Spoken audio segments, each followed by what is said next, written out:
días amigos que están en sintonía de la señal de Agape Televisión. Un programa más de Entremos en Detalles. Cada vez más gente está al pendiente de este programa de televisión, de editorial y corte político. Y esto nos obliga a mejorar programa a programa. La mesa compuesta por editorialistas, articulistas, líderes de opinión, no tenemos compromiso con nadie y tratamos los temas de interés nacional, estatal y localmente de la manera más objetiva, imparcial y apegada a la verdad. Quiero aprovechar y enviar un saludo al profesor Armando Navarrete, historiador y expresidente de la ciudad de Meoqui, que es uno de los muchos y que domingo a domingo nos sigue por la señal de Agape Televisión. También a Lorena Meléndez, la ex síndica en la administración de Chuy Villarreal y que anda muy activa ahí en el panismo de Meoqui. Excelentes personas. 30 de septiembre se fue el mes patrio con mucho movimiento en la política nacional. El programa de hoy hablaremos de la reforma laboral propuesta por Felipe Calderón, que cambia el fondo y la esencia de la ley laboral, que, de aprobarse, dejaría de ser tutelar del capital. Se modifican 243 artículos, se adicionan 135 y se derogan 41, pero el alcance es, sobre todo, de fondo. La pretensión de obtener la aprobación en tan poco tiempo, 30 días, es para evitar el debate abierto, democrático y de los intereses de los derechos de los trabajadores y los patrones. Un debate indispensable, pues afecta a toda la sociedad. Niegan el debate debido al abierto contenido de la reforma presidencial a favor del patrón. Suprimen la abierta participación de los trabajadores cuando sus derechos e intereses están en peligro. El Ejecutivo Federal presentó su proyecto de reforma laboral el 1 de septiembre de 2012 con la pretensión de que se apruebe a más tardar en 60 días, 30 en la Cámara de Diputados y 30 en el Senado. El peligro radica en que se apruebe en la primera ocasión, pese a que en los últimos 4 sexenios ha sido rechazada. La reforma laboral de corte neoliberal. Esto es, entremos en detalles. Muy buenos días, amigos, ¿cómo están? Muy buen día, muy buen día. Señor. Buenos días, ¿cómo estamos? Tenemos un día en invitado hoy. Se encuentra con nosotros el licenciado Sergio Jauregui, secretario del municipio. Buenos días, ¿cómo está? Muy buenos días, a sus órdenes. Señor, se aprobó la reforma laboral, ¿se va a aprobar? ¿Va a pasar? ¿No va a pasar? Lo sustancial va a pasar. Lo sustancial va a pasar la posibilidad de contratar temporalmente al trabajador para ponerlo a prueba, va a pasar la contratación por hora. Esto va a facilitar a los empleadores el poder contratar gente sin el temor de la adquisición de derechos laborales antes de que pruebe el trabajador sus capacidades en la empresa. Se aprueba lo de los salarios caídos nada más para poder cobrarse durante el lapso de un año, que esto acaba prácticamente con el negocio que muchos despachos laborales tenían para poder demandar a las empresas, buscar alargar los asuntos y luego después hincarles el diente de una manera brutal. Esto acaba, repito, con ese negocio que ya era toda una industria en el ámbito laboral y en las juntas de conciliación y arbitraje. Y creo que lo sustancial pasa. No pasa lo de transparencia, no pasa las auditorías externas a sindicatos, no pasa el que no puedan cobrar la cuota sindical mediante el salario. Obviamente ahí los sindicatos se parapetan y a través de la representación que tienen en el Congreso, fundamentalmente en la izquierda y en el PRI, dicen no a todas esas cuestiones, que desde mi punto de vista fue una estrategia de Calderón. Al momento de presentar la iniciativa, establece una serie de cuestiones en donde él sabía que iba a haber desacuerdo por parte de los sindicatos, que no les interesa en lo más mínimo la transparencia del manejo de los dineros. Si no, pregúntale al Bester, pues, imagínate. Ahorita no sabemos cuánto se recauda vía cuota sindical en el sindicato más grande que se tiene de burócratas en Latinoamérica, y los hace caer en el garlito de perder su atención ahí y se saca lo sustancial, lo que veía las relaciones obrero-patronales más directas y que desde mi punto de vista va a permitir dos cosas: facilitarle al empresario emplear gente, lo cual va a abrir nuevas plazas de trabajo, y segundo, hacer los litigios laborales menos tortuosos y menos injustos para el capital en relación con el trabajador. Yo creo que una pregunta de fondo: ¿por qué al final de la administración? ¿Por qué no al inicio? Porque al inicio no había condiciones. El PRI siempre anunció… Se ha aplazado. El PRI, ha habido 6 sexenios donde la han querido poner el y no PRI pasa. había anunciado su postura en sentido contrario, y el PRI en ese sentido imposibilitaba la reforma. El PRI ha sido durante 6 sexenios han sido, 4 sexenios. Mayoría en la Cámara de Diputados, obtenida legítimamente en las urnas, y en ese sentido no tenía caso presentar una iniciativa que no tenía absolutamente ningún futuro. Esos amarres se hacen previos a presentar una iniciativa de tal envergadura, y no se tenían esas condiciones. ¿Por qué al último? Bueno, porque la circunstancia cambia, el PRI será gobierno, y entonces el PRI ya está interesado en la reforma laboral. De hecho, hoy esta reforma laboral va a ser aprobada con el voto del PAN y del PRI, Así es. excluyendo a la izquierda, que es como siempre debía haber pasado. Pero hoy las condiciones que cambian es que el PRI será gobierno a partir del 1 de diciembre y comienzan a ver desde la óptica de gobierno lo que necesitan para el país, y la reforma laboral es súper necesaria. Así de sencillo, esa es la circunstancia que cambió.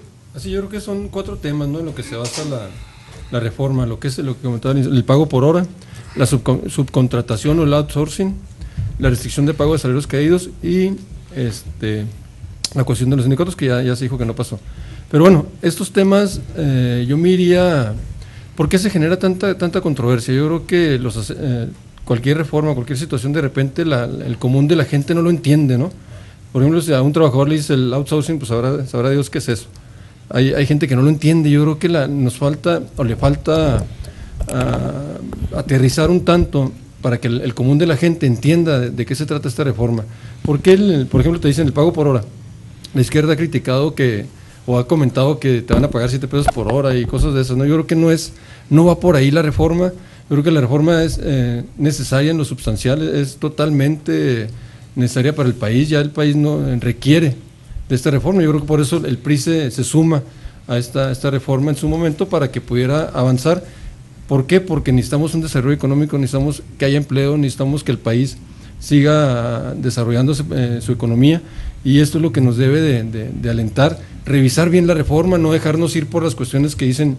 Vemos como un Martí Batres o vemos como un Fernández Loroña atacan fuertemente a esta reforma, sin siquiera hacer mención a motivos, objetivos claros y precisos, ¿no? Sí, fíjate que fue un proceso muy interesante, lo estuvimos siguiendo por ahí en diversos medios, tanto electrónicos como, bueno, tanto en las redes sociales, como en televisión, en los diferentes noticieros, y fue un proceso muy interesante de un estira y afloja, donde la izquierda estuvo siempre al pie del cañón, donde se hizo esto del mentado centón en San Lázaro, en donde Fernández Noroña precisamente encabeza este centón, y que en parte también origina una discusión por ahí en el 88.9 de Grupo ASIR con Alejandro Villalbazo. Muy interesante proceso, donde también Martí Batres, también perteneciente a la Comisión del Trabajo y Previsión Social, donde menciona él, hace un comentario cuando emite su voto y dice que porquería y traición al pueblo de México. Dice Batres, también por ahí un diputado de izquierda que dice: amigos priistas, los felicito, han defendido bien sus intereses. Entonces han dejado manifiesto la izquierda su postura, pero muy clara, en donde también el pasado viernes, cuando se pasa al pleno este dictamen de reforma ya aprobado por la comisión con 22 a favor, 8 en contra, y los 8 en contra obviamente de la izquierda, donde suben a tribuna, donde toman tribuna los diputados de izquierda y siguen un proceso, se suspende, en fin, toda una serie de situaciones que se han llevado a cabo. Los priistas y panistas dicen que están desinformando a la ciudadanía, que no es lo de los 7 pesos por hora, incluso fueron uno de los temas más discutidos, la cuestión del sindicato, de la democracia y transparencia sindical, y también la cuestión de lo que fue el pago por hora. Entonces habrá que ver cómo queda resuelto toda esta situación de la reforma laboral. El chiste aquí, pues, que el ciudadano realmente, el trabajador, resulte beneficiado. ¿Cómo está eso de los 7 pesos por hora? ¿Por qué se manejan las redes sociales si nos van a pagar por 7 pesos por hora, que traiciona al pueblo? Porque hacen el cálculo de cuánto vale el salario mínimo, ¿Cuánto? lo dividen entre 8. ¿Usted sabe cuánto cuesta el salario mínimo? Deben dar 7 por 8, 56 pesos. Ese es el cálculo que ellos hacen. Y dicen, entonces te van a contratar por hora y te van a contratar por 1 peso. No es cierto. La iniciativa señala con toda claridad que está garantizado que quien sea contratado por hora no puede ganar menos del salario mínimo, ni puede carecer de derechos sociales ni nada por el estilo. Sin embargo, bueno, esta es una forma de desinformar muy efectista, porque si esto es lo que más se le ha pegado a la gente. El ciudadano común lo que más va a recordar es que hay la posibilidad de que le paguen 7 pesos la hora. Digo, es muy efectivo como propaganda. Yo conozco pero lugares se que le pagan a 11 pesos la hora. Pero se aleja total y absolutamente de la realidad de lo que está plasmado en la ley. Total y absolutamente. Pero es efectista, repito. Y como propaganda, pues es eficaz. Y es de fácil transmisión, puedes comunicarlo con mucha facilidad. La rumorología. Pues de hecho, los países desarrollados, vemos un buen ejemplo, un mal ejemplo, como quieran llamarle, Estados Unidos, que paga por hora. O sea, los países desarrollados, trabajas efectivamente 1 hora, 2 horas, eso es lo que te va a pagar. Y el empresario no pierde. Y el trabajador también gana. Si quiere trabajar 8 horas diarias, eso es lo que va a ganar. No, ahorita vemos que desafortunadamente hay trabajadores, no todos, pero sí trabajadores que a lo mejor les pagas 8 horas y realmente trabajan 3 o 4.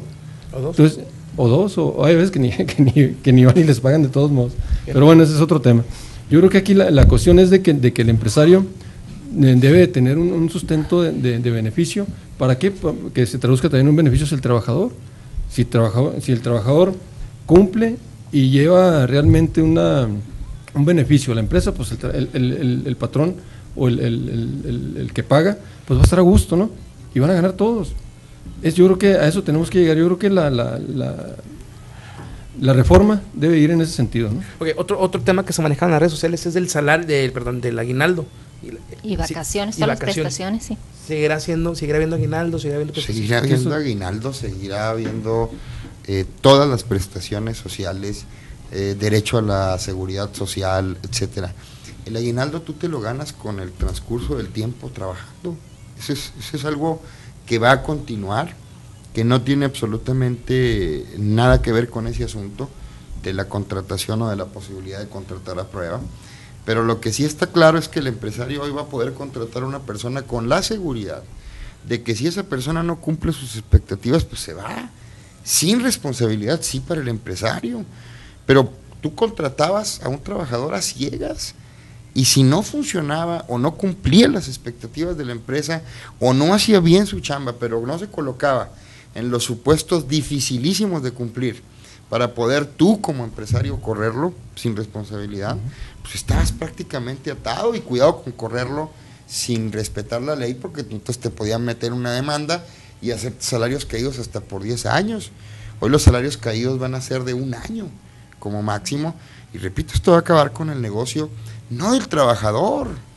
Si bueno fuera que los trabajadores o muchos de ellos se hubiesen beneficiado sustancialmente con esto de los salarios caídos, en los casos verdaderamente importantes se trataba de abogados que compraban los derechos laborales del trabajador para seguir en los juicios y ser los gananciosos con los asuntos jugosos de 10, 15 años de litigio, y en algunos casos cuando el trabajador continuaba, los porcentajes que el abogado tomaba eran del 30, 40% de lo que se obtuviera a través de la demanda ganada.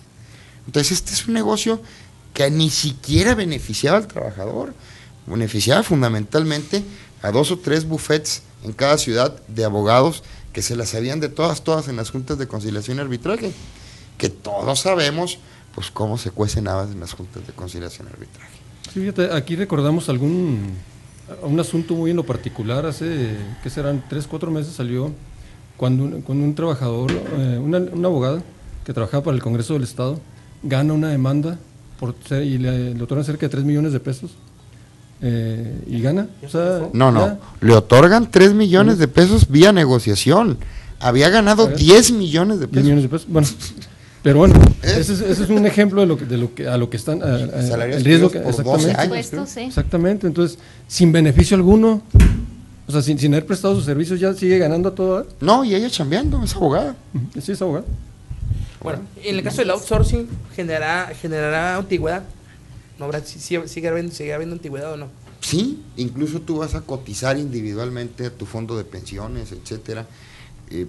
Desde mi punto de vista, lo que urgía en el país para una reforma laboral importante era modificar esa cuestión en donde se veía que el trabajador, por su sola circunstancia, había que protegerlo al máximo, al grado de llegar a perjudicar a la propia empresa o hacer los juicios laborales prácticamente imposibles de ganar por parte de los empresarios. Esa situación creo que se ha modificado, sí se sigue conservando las figuras de protección al trabajador, sí se le sigue considerando vulnerable, sí va a tener procesalmente más ventajas que las empresas, pero no estas ventajas que, te repito, no eran ni siquiera en beneficio del trabajador, eran de los despachos laborales.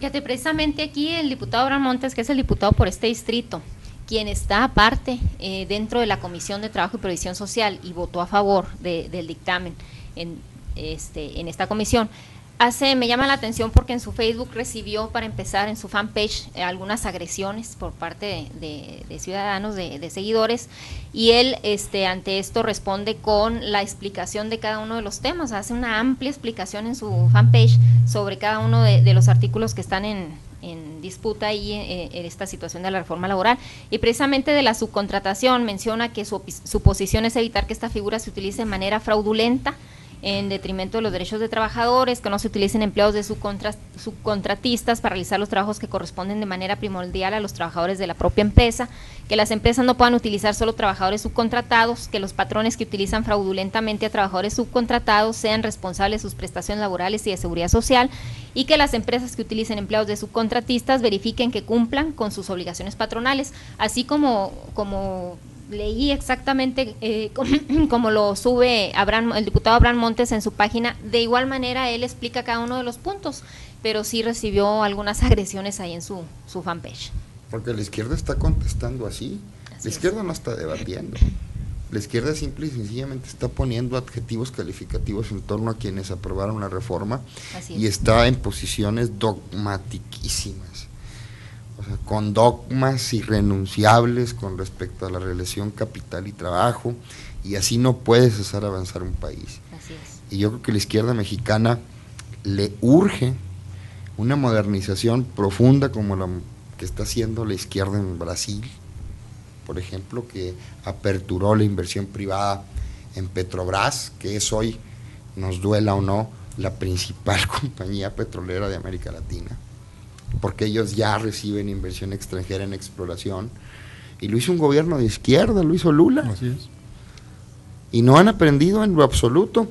Tú preguntabas un dato interesante, ¿por qué Calderón presenta para irse la iniciativa? Ahí hay dos objetivos.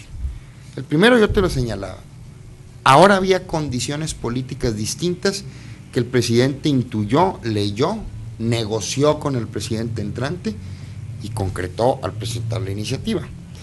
Pero también hay otra que desde mi punto de vista es muy particular de Calderón. Calderón dice, vamos a aventar una iniciativa de esas difíciles y vamos a mostrarle al próximo presidente de México con quién se puede dialogar y con quién no. El presidente que viene ya se dio cuenta con quién se puede dialogar o no. ¿Quién es el principal damnificado? Marcelo Ebrard, que ya se sentía el principal interlocutor desde la oposición con el presidente de la República, entrante, que va a entrar, y que hoy ve cómo sus huestes de la izquierda, fundamentalmente en la Cámara de Diputados, creo que en la Cámara de Senadores tiene una conducta más razonable, son prácticamente incontrolables y están fuera de la esfera de control de Marcelo. Ya sean Morena o perredistas, hoy está tomada por 140 diputados de esas fracciones, y la verdad es que lo que Marcelo va a poder ir a intercambiar, ser interlocutor, ayudar, va a ser prácticamente muy limitado. Y Calderón, muy inteligentemente, presenta esta iniciativa también para irse y logra ese objetivo. El PRI tiene claro con quién va a sacar las reformas de aquí para el Real, porque la laboral es una, pero falta la energética, falta la reforma fiscal, y son temas en donde difícilmente el PRD o Morena o la izquierda va a modificar su postura. Así como estamos viendo la conducta que despliegan con respecto a la laboral, así van a acusar de vendepatrias y de mil otras cosas a quien vaya por la reforma fiscal, vaya por la reforma energética, así pongas incluso como ejemplo. Es más, yo soy de los que sostiene que le deberíamos decir a la izquierda, es más, mira, vamos a hacer la reforma que hicieron en Brasil, y que hizo un gobierno de izquierda y que hizo uno de los líderes de izquierda más reconocidos en Latinoamérica. para que no tengas duda, la misma que pasó en Brasil. Y van a decirte que no. Y no habrá y va a haber quien acuse a Lula de vendido a esos extremos. Y en esto pues está muy claro, no hay gobiernos, decía Tony Blair, de izquierda o de derecha. Hay gobiernos deficitarios y gobiernos superavitarios. Y cuando estás en el gobierno, lo que te interesa es ver cómo traduces tu ejercicio de gobierno en mayor bienestar para la gente, y tienes que olvidarte de dogmas y de posiciones irreductibles que no te conducen en lo absoluto al objetivo central, que es mejorar las condiciones de vida de la gente. Yo digo que puede llegar a haber abusos, ¿eh? Sí es cierto lo que dice la izquierda cuando dice, algunos se van a tratar de aprovechar y van a tratar efectivamente de escamotear los derechos. Eso lo puedes perfeccionar después. Ahorita, ¿qué urgía?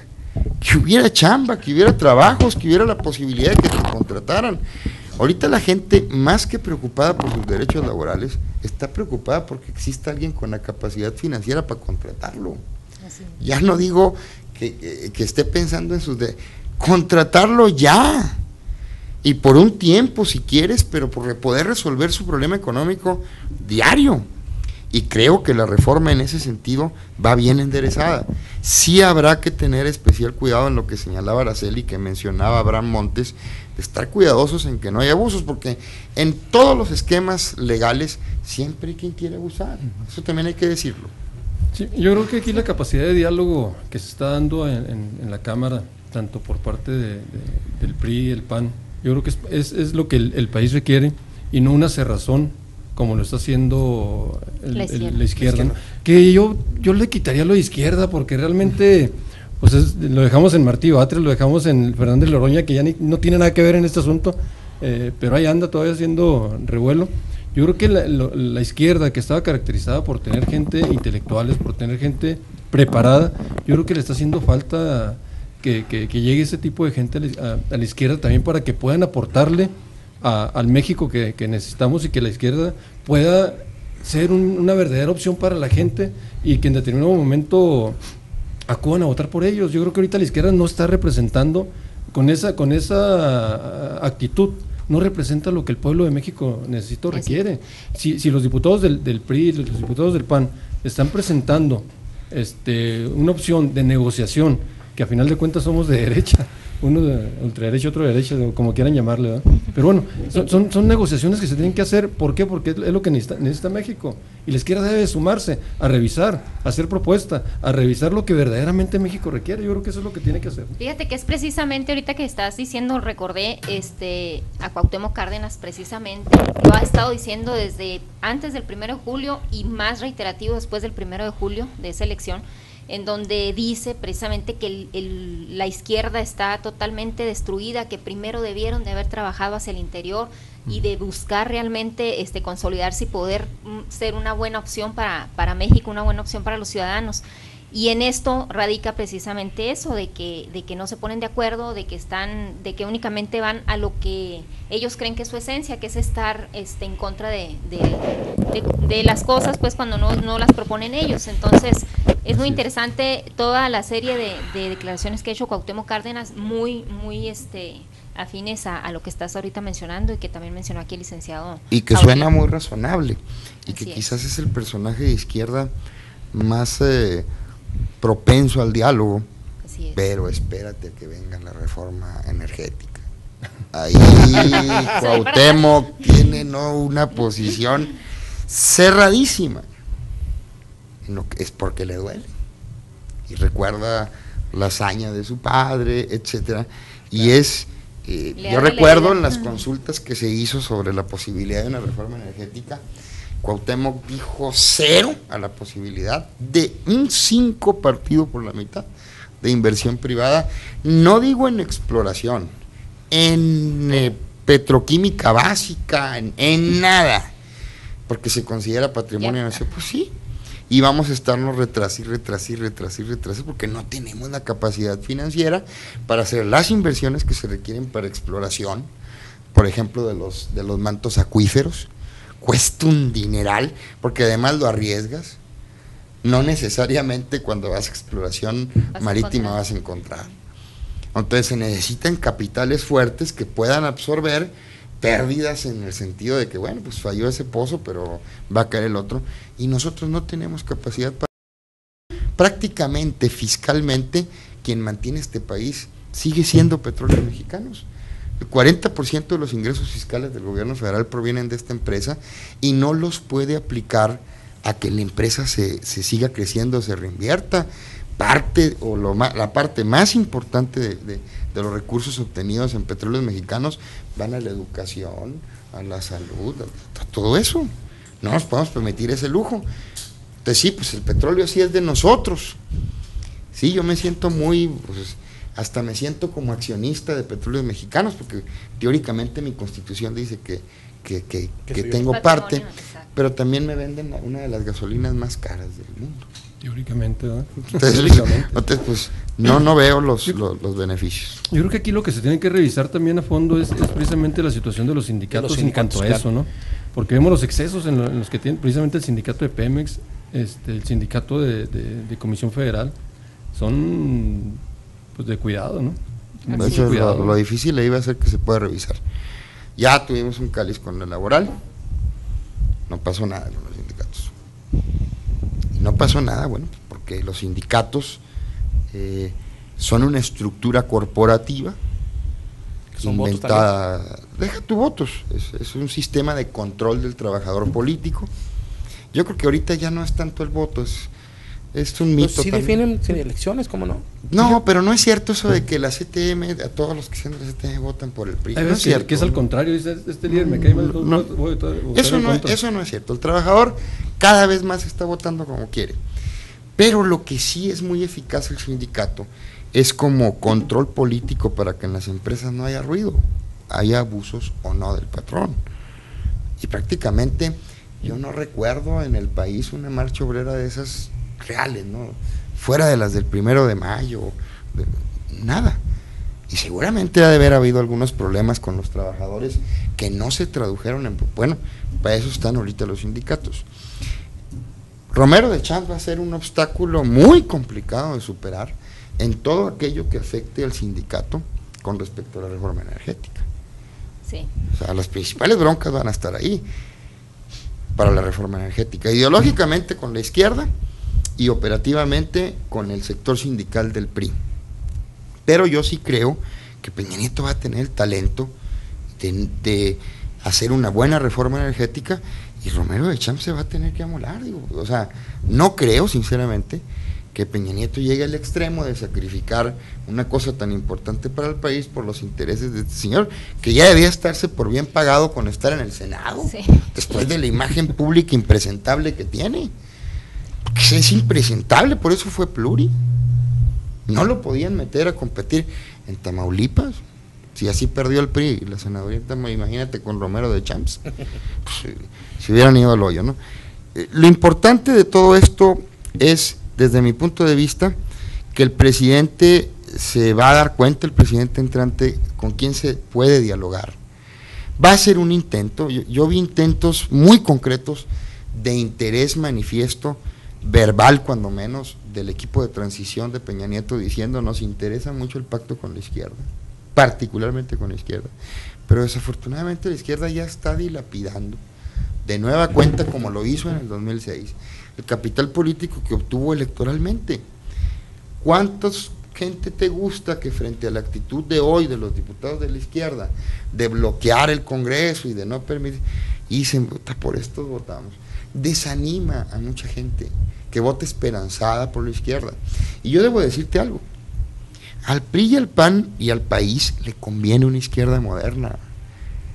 Claro, no hay país del mundo avanzado que no tenga una izquierda importante, moderna, democrática. Yo quiero ver una izquierda como el PSOE en España, o quiero ver una izquierda como la que encabeza el Partido del Trabajo de Lula en Brasil, o quiero ver una izquierda como lo que hay en Chile. Izquierdas que ya entendieron que el gobierno se ejercita para ver cómo se mejoran las condiciones de la gente y que los dogmas no sirven más que para estar inscritos en las paredes del partido, pero no te sirven a la hora de poder traducir el ejercicio de gobierno en bienestar de la gente. Soy optimista yo en este sentido. Yo creo que sí va a haber reforma energética, que sí va a haber, porque después de la laboral, que va a salir con gritos y sombrerazos, esto también prueba que hay la capacidad para poder entendernos y sacar la energética, sacar la fiscal, que urge. Social también, que era de bienestar social.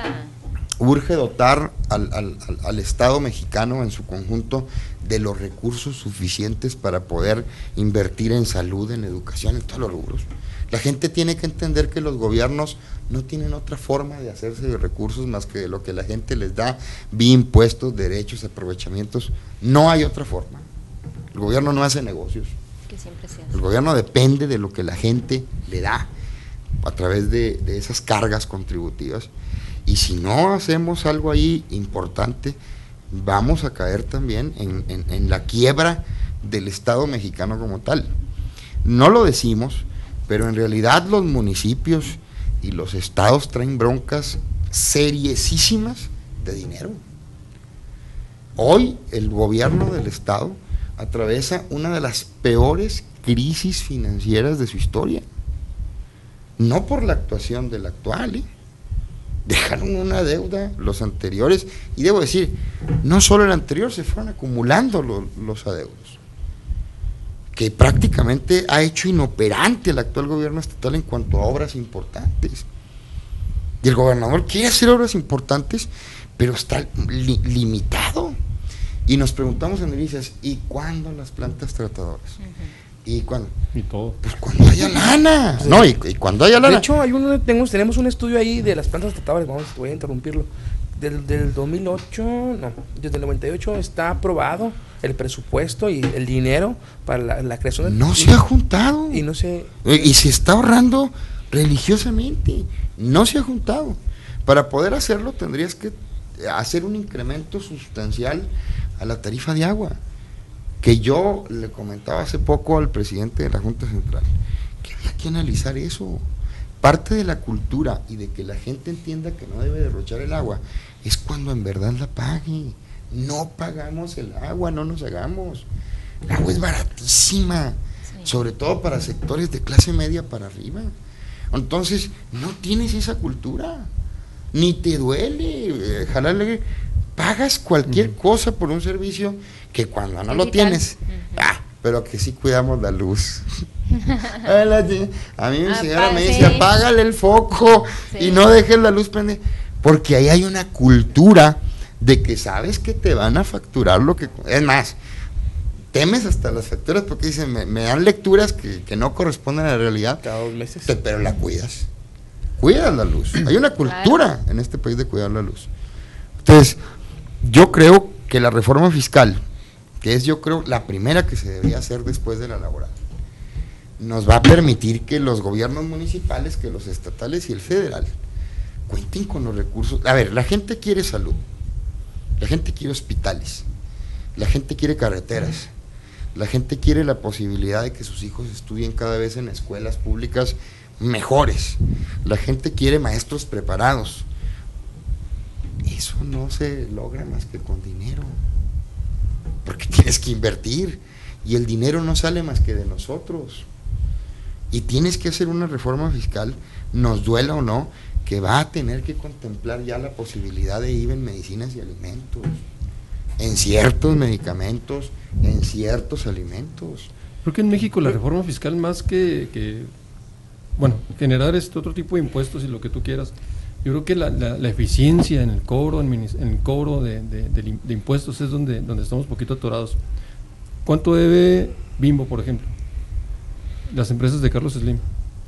No, pero no. Mira, a ver, no sale. Espérame, es que a ese nivel o a nivel. En cuanto a eficiencia, estoy hablando en cuanto a eficiencia en el cobro, que tienen que pagar. Deja tú. Las que paguen. Pero tienen que pagar empresas. Pues Slim pagó 100 pesos de impuestos. Pero el problema es que si sumas lo que están evadiendo las grandes empresas en México, porque es evasión. ¿Es evasión? Es evasión. A través de grandes despachos corporativos de abogados que se la saben de todas en el tema y que le ganan los asuntos fiscales en el Tribunal Fiscal de la Federación al gobierno. Si sumas eso, no resuelves el problema. Te voy a poner un ejemplo aquí en Delicias. Hay gente de mucha lana que no paga el predial. que tiene... Eso ha sido tema año tras año. Por eso, sí. Vamos a suponer que lo resolvamos. Y que resolvamos que algunas de las gentes que no te resuelve el problema de fondo. No, ese es un punto. O sea, la eficiencia en el cobro. O sea, yo en cuanto a la reforma le metería la eficiencia en el cobro. El otro sería simplificar, ya otra vez volvemos ¿te acuerdas de aquella simplificación administrativa del pago? Es muy complicado pagar impuestos. Pues por eso se busca el IVA, porque es el del consumo. Es un impuesto directo. El país exitoso, los países exitosos cobran el consumo. También, pero también yo pienso que hay y algo el otro es ver lo que decía el iniciado, en qué vas a aplicar otro impuesto o en qué vas a agregarle para poder llegar a la eficiencia administrativa y que pueda el gobierno trabajar y prestar los servicios que tiene que dar, de educación, salud y lo que tú quieras. Pero yo creo que son temas que entrarían en la reforma de la eficiencia, de la simplificación, a poner una carga tributaria para que pueda eficientarse el gobierno y que pudiera llevar a cabo todo el trabajo que requiere. Déjame dar un ejemplo. En Estados Unidos todas las personas pagan impuestos. Todas las que trabajan. Todo el mundo trabaja. Yo viví allá 3 años y las taxas, cada año, pum. Toda la gente que paga impuestos cree en el gobierno de Estados Unidos porque cree que dando ese dinero él sí no va a regresar. En México la gente no cree en el gobierno y prefiere evadir impuestos. Fíjate que también en Estados Unidos se evaden, sí, pero ya todo el mundo paga. Pero ese punto es bien importante porque aquí en México es una de las razones en las que también a lo mejor haya ese estancamiento, el hecho de la falta de credibilidad de los ciudadanos hacia su gobierno, o sea, cómo el gobierno ha perdido esa credibilidad. Pero mira, pero el asunto no, el problema no está ahí. Con justa razón la cultura. No, pero con justa razón los ciudadanos pueden desconfiar de su gobierno. Pero la reforma fiscal que el país necesita no se ha hecho por demagogia. Bueno, sí. Punto. Ya en cuestión de reforma. Punto. Sí. Porque eso no es más que demagógico. O sea, yo necesito recursos para poder satisfacer las necesidades de la gente. A ver, voy al súper. Yo veo a la gente humilde cargando su carrito con sopitas de pasta, lechita, arroz, frijoles. No quita el arroz, está muy caro. No, y el huevo. Y nada de huevo. De huevo ni hablemos. Nada de huevo. Otra gente, tapizado el carrito, jamón, latas de ostiones ahumados, todo lo que te quieras imaginar. Pan. ¿A quién Huevo. terminas subsidiando? Al que tiene mayor poder adquisitivo. Ballina puede comprarte 20,000 Coca-Colas exentas de IVA y doña Chonita te compra una. Estás financiando o dándole un beneficio al gran consumidor. Ese es el que estás beneficiando en términos reales. Ahora, yo entiendo que no haya IVA en el huevo, en la leche, en el frijol, en las pastas, El arroz. en una canasta básica que tú sabes perfectamente que hasta resulta criminal solo pensar en grabarla. Pero ¿por qué en este país no se pagan impuestos, por ejemplo, por comprar abulón en lata? O ostiones ahumados. Caviar. O caviar. O sea, ¿por qué? Eso no tienes por qué excluirlo de generar impuestos. Y se te está yendo una cantidad importantísima. Hay una tabla de los países de Latinoamérica en donde se establece con toda claridad qué porcentaje de su Producto Interno Bruto cada país recoge a través de su tributación fiscal. Estamos en último lugar. Bueno, andamos cerradón ahí con Paraguay, que acaba de salir de una dictadura del señor Stroessner. ¿Cuál es el país más eficaz? Chile. Chile es el país más eficaz. ¿Qué hizo Chile? IVA en medicinas, alimentos, con una canasta básica, impuestos al consumo, que son fáciles de cobrar, que ni lo siente uno, disminución de los impuestos a la riqueza, porque ese es el que duele. ¿Cómo duele el impuesto sobre la renta? Sobre todo a quienes estamos cautivos. Ganas determinada cantidad de dinero y sientes que te arrebatan así 3-4 mil pesos, así, sí. ¡fum!, palolita, ¿no? eso desincentiva. Yo prefiero al consumo. Yo no sentí, por ejemplo, el del 15 al 16. Y hubo un gran sector de la población que no lo sientes, no te agravia. Pero ¿cómo me hubiera dolido del 30 al 35 en el ISR? Porque se lo siento inmediatamente.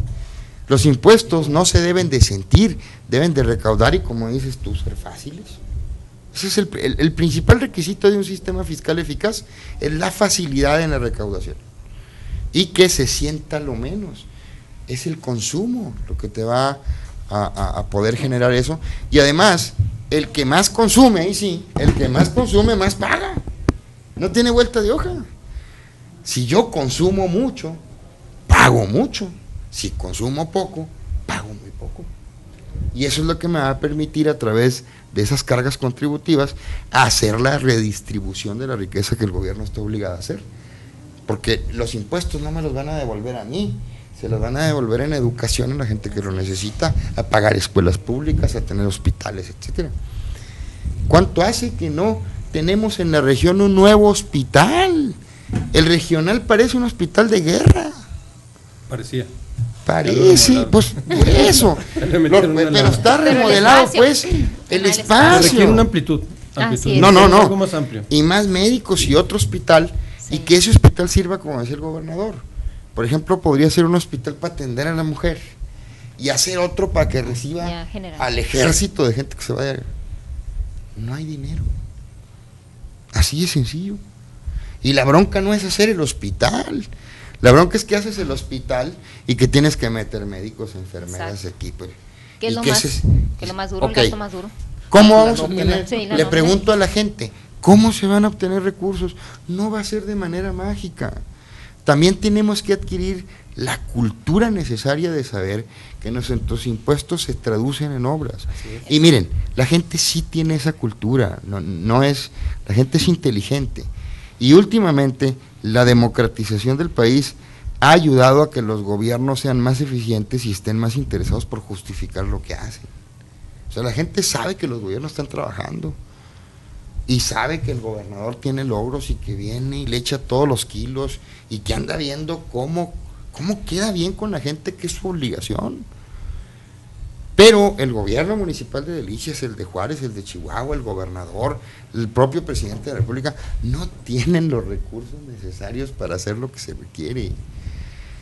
Y no es, pues, ojalá hubiera fórmulas mágicas. Decía Andrés Manuel que él solucionaba el problema del país reduciendo el 50% del salario de los... miren, ojalá fuera cierto, por Dios. Ya se hubiera hecho. Encantado, ¿no? De veras, pues encantado de la vida. Encantado de la vida. No. Necesitas una reforma fiscal profunda, necesitas fajarte los pantalones porque va a costar.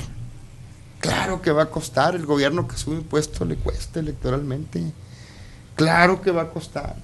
Pero entonces necesitas estadistas en el ejercicio de gobierno que no estén pensando en la próxima elección, que estén pensando en la próxima generación.